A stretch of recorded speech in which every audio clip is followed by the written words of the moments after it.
It was a great pleasure and honor that Public Relations Society of India, this Chennai people have invited me. It gave me a great opportunity to interact with people from completely new discipline and understand a subject which everyone is passionate about. It was a great interaction. You see, intelligent questions, probing questions, discussions and debates. It was thought-provoking. I enjoyed the whole evening being with the PR Society of India. Sai University is India's first international university. Sai University offers multidisciplinary, interdisciplinary education, and it is the basis of the curriculum is designed as a liberal education covering arts, science, technology and law. In the future we will have business management, health sciences and other courses. And a student has the option to study any subject of their choice, and they can study subjects across schools, across majors and minors of their choice, so they can actually build their own career with their own future using whatever subjects of passionate about. 29th, which is a very special day in the annals of history, particularly it's known as the National Statistics Day, taking on from Mr. Mahanubalis, who is supposed to be the father of statistics, and he is a person who introduced data sciences and there's a lot of statistics, and today we are going to hear some more different kind of statistics from our chief guest. It's a very prestigious occasion for PRSI Chennai. Thank you, sir. Thank you very much for coming. I know every minute is precious for you, but you made time for us, and we are grateful to you. With these few words, because his CV also is quite an interesting one, and we didn't want to change or edit anything. So it's a slightly longish one, but it makes sense. So may I request our past chairman Daniel to formally introduce the chief guest. Good evening, members, friends. It's a pleasure to have Mr. Ramani with us today. Mr. KV Ramani is a successful technology entrepreneur and now an accomplished educationist and philanthropist. He is one of the pioneers who led the efforts to bring India's IT sector to global prominence. He also co-founded NASSCOM in 1988 to assist the growth and development of the IT sector in India. Currently, he is involved as a mentor to the industry and also carrying out various philanthropic efforts and initiatives. Presently, KV Ramani is the founder and chancellor of Sai University, a private university near Chennai. Thank you, Satyan, for inviting me. Thank you all for being here today. It's going to be a great pleasure and honor for me to talk to you. The topic is higher education challenges. We are in the 75th year of India's independence. All of you know that very well. But you also know that in 75 years, not even one higher education institution from India is in the top 100 world ranking. There are two international rankings in the higher education field. One is done by Times of Europe, Times UK.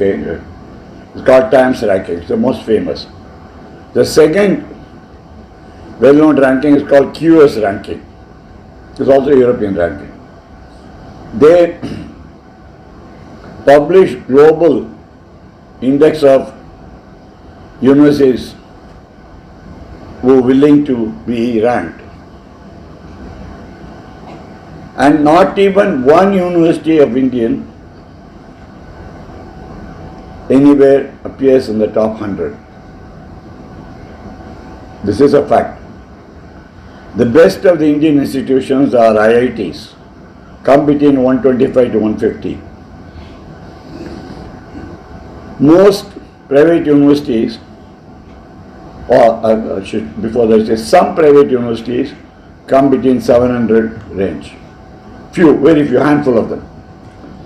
Most private universities come beyond 2000.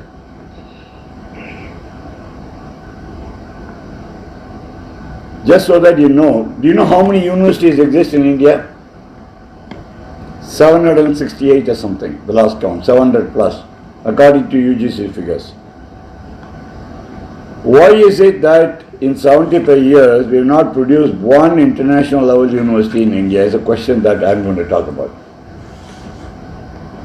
Why are we not there? Isn't that serious enough?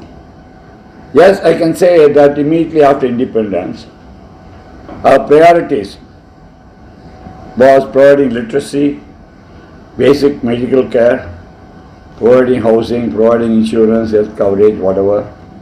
I understand those priorities. They should be the first for any government to take people out of above poverty line, providing primary education and what we call literacy, basic health care, basic life care insurance. All of those are priorities, fine.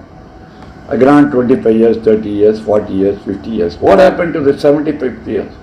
Why are we not there? So if you look back at it,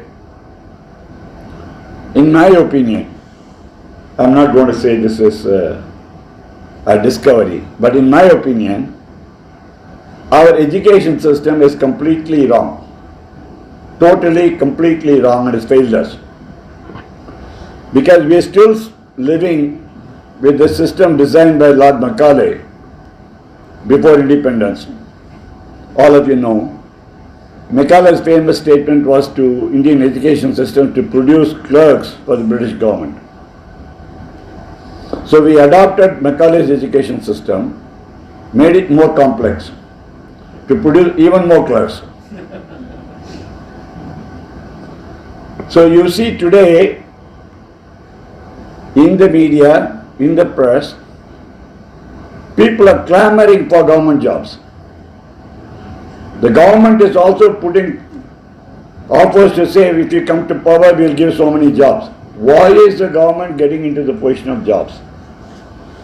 Why is the government not providing higher quality of education so people find their own jobs or people become entrepreneurs and create jobs? Is it the job of the government to pay taxpayers money to produce jobs? No, I don't think so. They should create infrastructure, power, water supply, home, Medicare, insurance, pension. I agree with all of that. They should take care of the citizens of the country. That is the primary role of any government. Of course, defense, foreign affairs, and all of the stuff that goes with it.